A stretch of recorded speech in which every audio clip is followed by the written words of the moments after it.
It's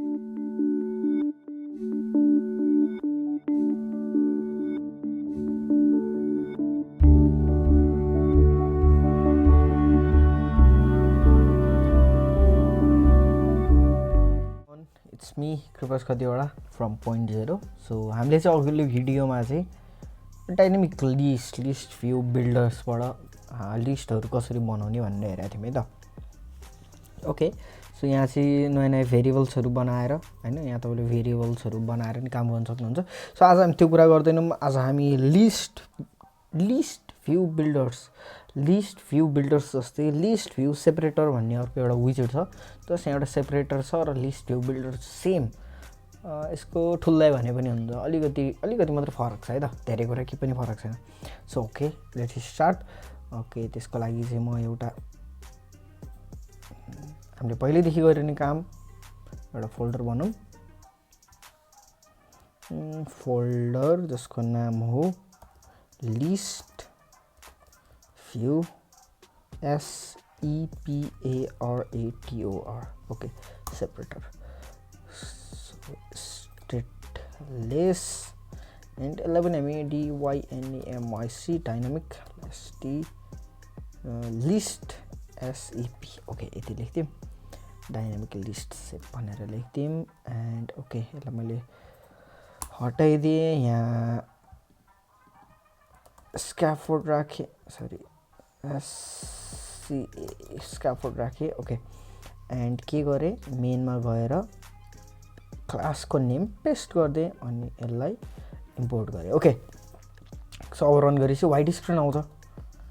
so यसभित्र गएर अब स्क्याफोल्डभित्र मैले सधैँ गर्ने काम एप बार. तपाईँले यो के अरे यो सबै कुराहरू नहेरिकन चाहिँ बुझ्नु हुँदैन. पहिल्यै सुरु अगाडि हामीले यत्रो लिस्टहरू बनाएको छ, सबै बेसिकदेखि नै हेर्नु भने बल्ल बुझ्नुहुन्छ. मलाई कतिजना साथीहरूले चाहिँ केही बुझेन भन्ने जस्तो कमेन्ट नै गरिरहनु भएको छ. सो तपाईँले बेसिकदेखि नै हेर्नु पऱ्यो है त. सो एप बार, ओके, एप बार आइसक्यो. एन्ड बडी, ओके, बडीमा चाहिँ एउटा लेखिदिइराखौँ ल, list view dot separator. Okay, अब हेर्नु आफै के कुराहरू बिल्ड भयो. अब यो के हो सबै कुरा हेर्छौँ ल. ओके, आइटम बिल्डर भनेर चाहिँ तपाईँको आइटमलाई बिल्ड गर्ने हो, जुन कुरा हामीले पहिल्यै हेरिसकेका थियौँ. सो यतिलाई कपी गरौँ है त. यतिलाई कपी गरेर अब यहाँ के लेख्छु भने फर्स्टमा चाहिँ आइटम काउन्ट्स भन्ने लेख्छु. मलाई चाहिँ 20वटा चाहियो अरे आइटम काउन्ट्सहरू है. ओके, एन्ड त्यसपछि एकैछिन हामी यो नहेरौँ, आइटम बिल्डर्समा काम गरौँ. ओके, यो यसलाई म यहाँबाट कपी गरिदिन्छु एन्ड यहाँ लगेर पेस्ट गरिदिन्छु. ओके, सो हामीले यहाँ केही पनि गरेको छैन. यहाँ अहिले हामीले के गरेका छौँ भने मैले अहिले के गरेको छु भने आइटम बिल्डर कन्टेक्स्ट अनि कन्टेक्स्ट लेखेको छु, त्यति नै हो.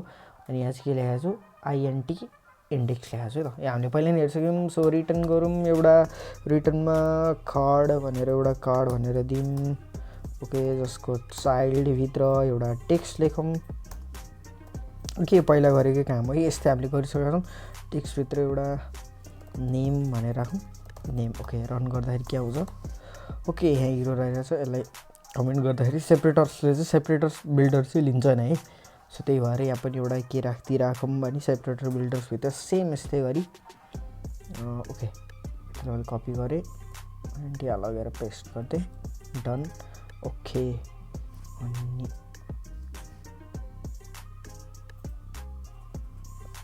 यहाँभित्र म रिटर्न गर्छु एउटा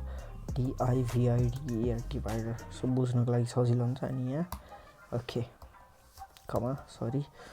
ओके, अनि यहाँभित्र ओके, डन. रन गरौँ, के आउँछ हेरौँ. लेट्स सी, कहीँ एरर हो. ओके, कहीँ एरर छ. ओके, यहाँ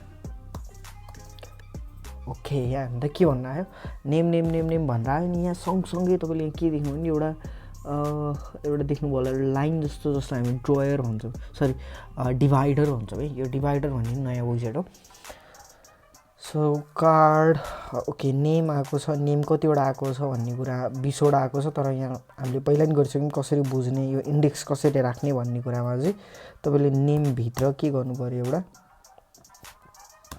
स्पेस डलर, यहाँभित्र इन्डेक्स इन्डेक्स र इन्डेक्स राख्यो भने त्यहाँ 1 2 3 4 वटा आउँदैन 0 वटा आउँछ सो 1 आउनुको लागि के गर्नु पर्यो भने थिएँ मैले +1 ओके सो 1 2 3 4 5 6 7 9 27 आयो त ओके भनेपछि यहाँ के हुँदो रहेछ भने तपाईँले एउटा कुरा के बुझ्नुभयो होला नि लिस्ट भ्यू बिल्डर भनेको के हो लिस्ट भ्यू बिल्डर भनेको यो जहाँ के हुन्छ आइटम काउन्ट हुन्छ अनि लिस्ट भ्यू बिल्डरहरू बन्छ सेम यहाँ पनि त्यही हो जहाँ के हुन्छ आइटम काउन्ट हुन्छ यसलाई म यहाँ माथि लेखिदिन्छु तपाईँहरूको बुझ्नुको लागि ओके यहाँ आइटम काउन्ट्स हुन्छ आइटम बिल्ड हुन्छ सेम यही कन्डिसन हुन्छ यही नै हुन्छ तपाईँले यहीँको यसलाई नै कपी पेस्ट पनि गर्न सक्नुहुन्छ यहाँ यतिलाई कपी पेस्ट गरेर यहीँ राख्नु सक्नुहुन्छ ल ओके रिटर्न स्पेस कहाँ इन्डेक्स ओके सिन्ट्याक्स एरर भएछ त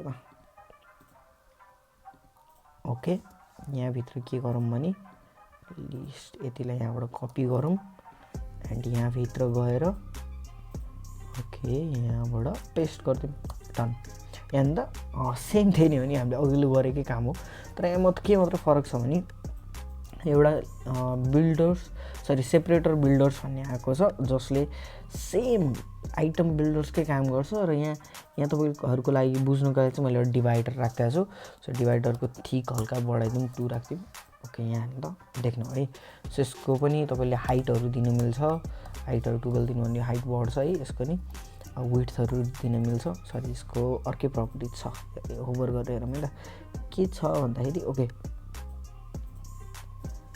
इन्डेन्ट भन्ने छ यसमा 12 राख्दिउँ ओके 12 राख्दाखेरि अगाडिको हेर्नु त कम भयो नि ओके 20 राख्यो भने यसो हेर्नु त अगाडिपट्टि अलिकति कम आयो अझै तपाईँहरूलाई देख्नु कि 100 राख्थ्यो भने यहाँसम्म है सो यसलाई अहिले म 30 राखिदिन्छु ओके यति अनि पछाडि पनि गर्न मिल्छ यसलाई चाहिँ इन्डेन्ट भन्छ जसको चाहिँ 40 राख्नुभयो भने पछाडि पनि यसरी हुन्छ okay so looking great and okay so तपाईँले डिभाइडरको ठाउँमा चाहिँ अरू पनि राख्न सक्नुहुन्छ जस्तै कि यतिले म अहिले कमेन्ट गरिदिन्छु एन्ड यहाँ तपाईँले लेख्न सक्नुहुन्छ रिटर्न ओके कन्टेनर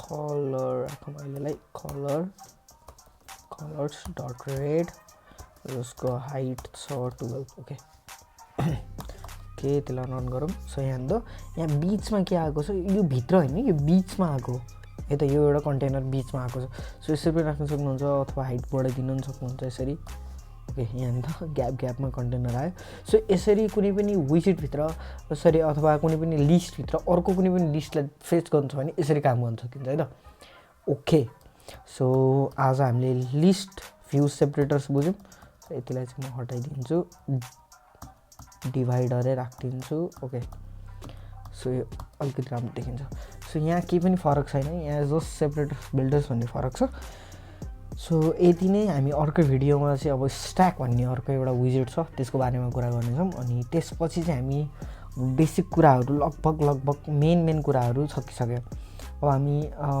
अर्को छ टेक्स्ट फिल्ड छ टेक्स्ट फिल्डको एउटा एकचोटि भिडियो बनाउँछौँ होला अथवा हामी लगइन स्क्रिन बनाउँछौँ अब सिधै लगइन स्क्रिन बनाउँदाखेरि कसरी लगइन स्क्रिन बनाउने कसरी साइन इन साइन अप होइन फर्गेट पासपोर्ट त्यो सबै स्क्रिनहरू कसरी बनाउने प्लस फङ्सनेबल कसरी बनाउने भन्ने कुरा हेर्छौँ सो यति कुरा हेरिसकेपछि अब हामी बल्ल चाहिँ अलिकति मेन काममा जाँदैछौँ so thanks for watching guys and see you in next video